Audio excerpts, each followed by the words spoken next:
Look at the Persian Gulf from low Earth orbit, and you will see geography that should not exist. Palm trees made of sand, continents shaped from crushed rock, sprawling across the blue water. These are the artificial islands of Dubai. They are engineering marvels, monuments to an era when a city decided to simply manufacture its own coastline. But underneath the luxury villas and the pristine beaches lies a financial architecture far more fragile than the sand itself. In November 2009, this sprawling archipelago triggered a shockwave that rattled global markets and forced a frantic midnight rescue. A state-owned developer named Nakheel, operating under the massive umbrella of Dubai World, hit a wall of debt so large it threatened to pull down the entire regional economy. The crisis exposed $59 billion in consolidated liabilities. To stop the bleeding and prevent a catastrophic default on a maturing Islamic bond, the neighboring emirate of Abu Dhabi had to wire a $10 billion emergency bailout. The world looked at the islands and saw infinite wealth. They missed the mechanism operating below the surface. This massive debt accumulated to build the new geography did not mean the islands themselves cost exactly $10 billion, nor was the bailout solely for the sand and rock. The rescue covered the parent company's broader, crushing obligations. The islands were merely the physical manifestation of a highly leveraged loop, a machine designed to mint money from a pre-sold vision. When that machine broke, it revealed a terrifying truth about state capitalism, implicit guarantees, and what happens when the tide finally goes out on the ultimate megaproject. To understand the financial collapse, you have to understand the geographical constraint. At the turn of the millennium, Dubai faced a stark reality. Its oil reserves were dwindling, projected to run dry far sooner than those of its neighbors. The leadership pivoted hard toward tourism, logistics, and luxury real estate. They wanted to become the playground of the globe. But there was a physical limit to this ambition. Dubai only possessed 72 kilometers of natural coastline. Once those beaches were claimed by hotels and resorts, the real estate engine would stall. You cannot sell oceanfront property without an ocean. The solution was audaciously simple in concept, yet staggeringly complex in execution. Build into the sea. In 2001, dredging ships arrived in the Gulf to begin work on Palm Jumeirah. They scooped sand from the seabed, sprayed it into precise geometric formations, and locked it in place with millions of tons of blasted mountain rock. Vibro-compaction machines drove deep into the newly formed land, shaking the sand until it settled into a solid foundation, capable of supporting concrete and steel. But the true innovation was not the dredging technology. The true innovation was the financing mechanism. Creating land from the sea requires immense upfront capital. Dredging fleets commanded by European contractors like Van Oord and Jan de Nul do not operate on credit. Nakheel, the state-owned developer tasked with executing this vision, utilized a presale model pushed to its absolute extreme. They drew a map of a palm tree, divided the fronds into lots, and sold them to global investors before a single grain of sand had been moved. Buyers paid massive deposits based on architectural renderings and a promise. Nakheel took that cash, paid the dredging companies, and built the land. As real estate prices in Dubai surged, the model seemed invincible. Early buyers flipped their unbuilt properties for massive premiums, fueling a speculative frenzy. The presale mechanism meant Nakheel could theoretically fund infinite expansion as long as demand kept rising. They were printing money by printing land. It was a perpetual motion machine of leverage. By 2003, emboldened by the success of the Palm, Nakheel announced an even more ambitious project, the World, a collection of 300 artificial islands shaped like a map of the globe, carrying an estimated construction cost of $13 billion. The scale was dizzying. Investors were no longer buying villas, they were buying entire countries. The presale cash flowed in, the dredging ships worked day and night, and the skyline of Dubai transformed. But the entire structure rested on a singular, dangerous assumption. The model required perpetual motion. It required property values to rise forever, and it required global credit markets to remain open and frictionless. If either of those factors faltered, the cash flow would stop, the ships would halt, and the debt would instantly become toxic. Nakheel did not operate in a vacuum. It was the real estate engine of Dubai World, a massive state-owned holding company that managed everything from ports to private equity. Dubai World was designed to be the corporate vehicle for the Emirates' explosive growth, operating with the aggression of a Silicon Valley startup, but armed with the perceived backing of a sovereign state. This perception was the crucial ingredient in the debt cocktail. When Nakheel went to international debt markets to raise capital for the world and other sprawling developments, global investors eagerly bought their bonds. Specifically, Nakheel issued sukuk, Islamic bonds structured to comply with religious laws against charging interest. These instruments offered attractive returns, but investors bought them for another reason entirely: the implicit sovereign guarantee. Global banks and institutional investors looked at Nakheel and Dubai World and saw the ruling family. They assumed that because the company was state-owned, the government of Dubai would never allow it to fail.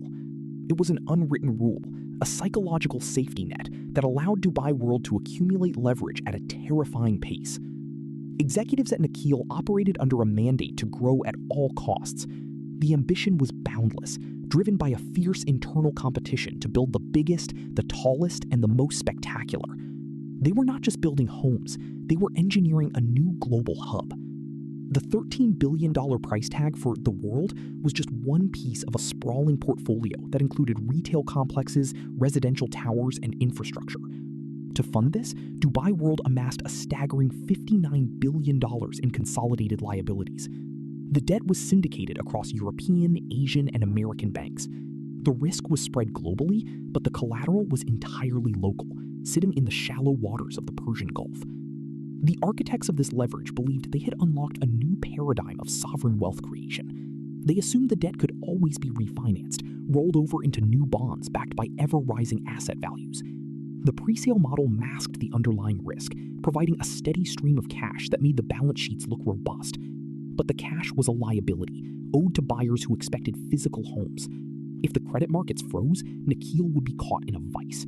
They would owe billions to bondholders and billions more in undelivered property to presale buyers.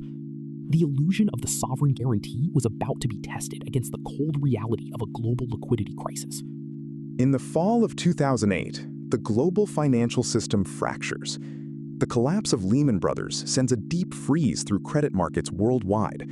Liquidity vanishes. Banks stop lending to each other, let alone to ambitious real estate developers in the Middle East.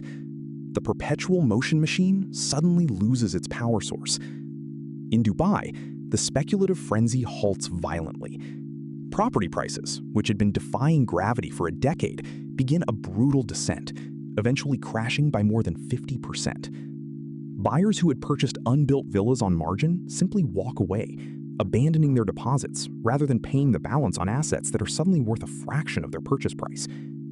The presale cash flow, the lifeblood of Nakheel's dredging and construction operations, evaporates. The physical reality of the megaprojects collides with the financial reality of the crash. Construction on the world slows to a crawl. The islands sit empty, silent sandbanks eroding in the sea.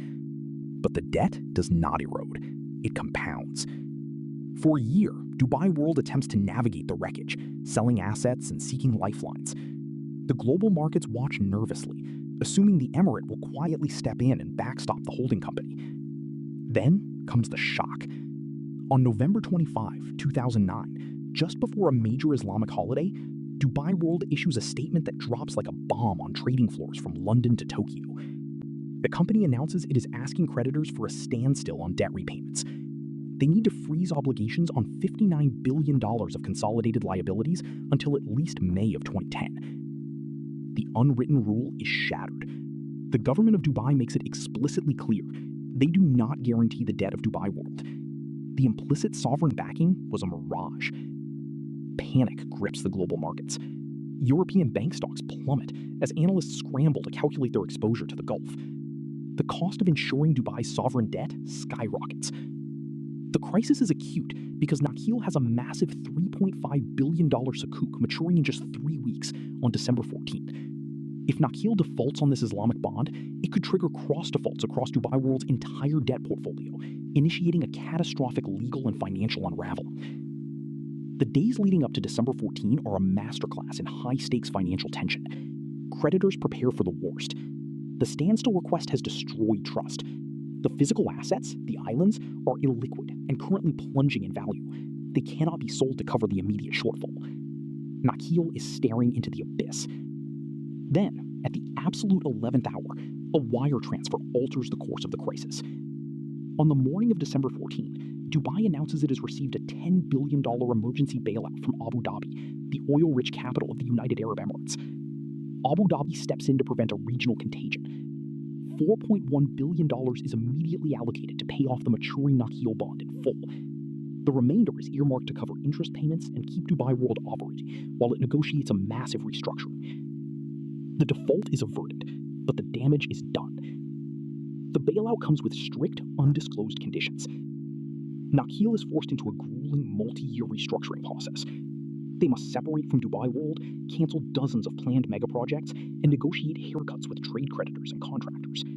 The dredging ships are long gone. The ambitious plans for expanding the world into a sprawling metropolis are shelved. The company that promised to build the universe is now fighting simply to pay its electric bills. The standstill announcement remains a defining moment in modern finance, the exact second when a massive debt bubble, inflated by state ambition and global liquidity, finally met the sharp edge of reality. The physical islands remain.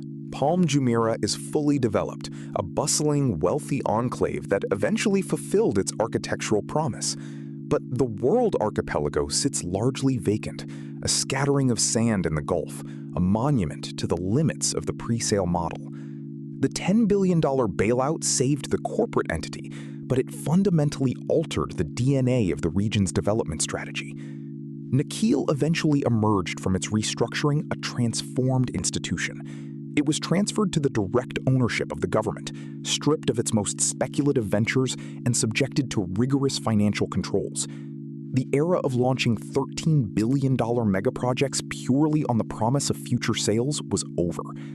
The developer paid off its restructured debt ahead of schedule, transitioning into a more conventional real estate manager, focusing on malls, residential communities, and the infrastructure it had already built. But the legacy of 2009 extends far beyond one company's balance sheet. The crisis exposed a critical vulnerability in how global markets assess risk. Investors willfully ignored the mechanics of leverage, seduced by the glamour of the vision and the false security of a state name.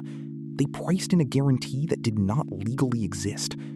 When you build infrastructure with debt secured only by the rising price of the asset itself, you are not engineering a city.